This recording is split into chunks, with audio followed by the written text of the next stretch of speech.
পতাকা রাখলে গৃহের সদস্যদের সমস্ত রোগ, শোক, দুঃখ এই সমস্ত বিনাশ হয়। সংসারের সামনে আসছে রামনবমী। তো রামনবমীতে অনেকেই ঘরের ছাদে বা বাড়িতে পতাকা উত্তোলন করবেন। এভাবে অনেকে কোনো প্রথা, যে কোনো অনুষ্ঠানে, শুভ অনুষ্ঠানের সময় হিন্দুরা তাদের বাড়িতে বা ঘরে পতাকা উত্তোলন করেন। তো এরা বাড়ির ছাদে অনেক সময় উত্তোলন করেন, ঘরের উপর উত্তোলন করেন। কখনো মন্দিরের মাথাতে দেখা যায় নানান রঙের পতাকা। তবে যেমন খুশি তেমন পতাকা উত্তোলন করা উচিত নয়। পতাকা বাড়ির কোথায় রাখা উচিত, পতাকা কেমন হওয়া উচিত, পতাকার রং কেমন হওয়া উচিত, পতাকা লাগানোর সঠিক দিক কোন দিকে, পতাকা উত্তোলনের উপকারিতা কি, রাম পতাকা কত প্রকার, এই বিষয় বিস্তর আলোচনায় থাকবে এই ভিডিওটিতে। মনোযোগ সহকারে ভিডিওটি শেষ পর্যন্ত দেখুন। যারা আমাদের চ্যানেলে নতুন, অবশ্যই চ্যানেলটি সাবস্ক্রাইব করবেন। বাড়ির ছাদের পতাকার রং কেমন হওয়া উচিত? বাড়ির ছাদের তিনটি রং, এই তিনটি রঙের যে কোনো একটি রঙের পতাকা আপনি লাগাতে পারেন। কেশর রং, লাল রং বা হলুদ রং। বাড়ির ছাদে এই তিন রঙের যে কোনো একটি পতাকা লাগানো শুভ মনে করা হয়। পতাকা লাগানোর সঠিক দিক কোন দিকে? বিশেষজ্ঞরা বলেছেন, বাড়িতে পতাকা বসানোর সময় অনেক নিয়ম মাথায় রাখা উচিত।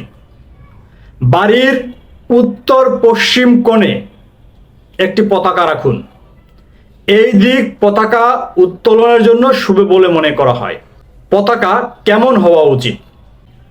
বাড়ির ছাদে স্বস্তিকা বা ওঙের সঙ্গে কেশর রঙের পতাকা উত্তোলন করা যেতে পারে। একটা ত্রিভুজাকার পতাকা, অন্যটি হচ্ছে দুইটি ত্রিভুজাকার পতাকা। তো বাড়ির ছাদে যে কোনো ধরনের পতাকা লাগানো যেতে পারে। পতাকা উত্তোলনের উপকারিতা কি? বাড়ির ছাদে পতাকা রাখলে খ্যাতি, গৌরব ও জয়লাভ করা সম্ভব হয়। পতাকা রাখলে গৃহের সদস্যদের সমস্ত রোগ, শোক, দুঃখ এই সমস্ত বিনাশ হয়। সংসারে সুখ, সমৃদ্ধি ভরপুর হয়ে ওঠে। এবার জানাবো রাম পতাকা কত ধরনের। তো রাম পতাকা বা হিন্দু পতাকা দুই ধরনের হয়। একটা হচ্ছে এরকম ত্রিভুজাকার, এটা দেখতে পাচ্ছেন ত্রিভুজাকার। আর একটা হচ্ছে দুইটি ত্রিভুজ, অর্থাৎ এই একটি ত্রিভুজ, এর উপর আর একটি ত্রিভুজ থাকবে, দুইটি ত্রিভুজ। এভাবে দুই ধরনের পতাকা তৈরি করা হয়। তো রাম পতাকা দুইয়ের মধ্যে যে কোনো একটি হতে পারে।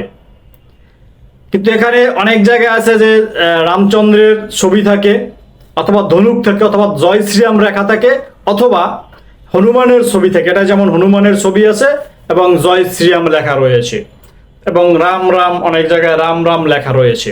তো ভাবে রামচন্দ্রের ছবি থাকতে, হনুমানের ছবি থাকতে পারে, অথবা জয় শ্রীরাম লেখা থাকতে পারে বা রাম লেখা থাকতে পারে। এ ধরনের একটি পতাকা অবশ্যই আপনার বাড়িতে টানাবেন। এতে আপনার গৃহের সদস্যদের রোগ, শোক, দুঃখ বিনাশ হবে এবং সংসারের সুখ সমৃদ্ধি ভরপুর হয়ে উঠবে। একই সাথে খ্যাতি, গৌরব এবং জয় লাভ করা সম্ভব হবে। তো অনুরোধ করবো, সবাই আসছে 17 এপ্রিল রামনবমী। এই রামনবমীর দিনে আপনারা এরকম একটা পতাকা বাড়িতে অবশ্যই উত্তোলন করবেন। সবাইকে রামনবমীর শুভেচ্ছা। সবাই ভালো থাকবেন, সুস্থ থাকবেন। দেখা হবে পরবর্তী কোনো ভিডিওতে। জয় শ্রীরাম। নমস্কার সবাইকে।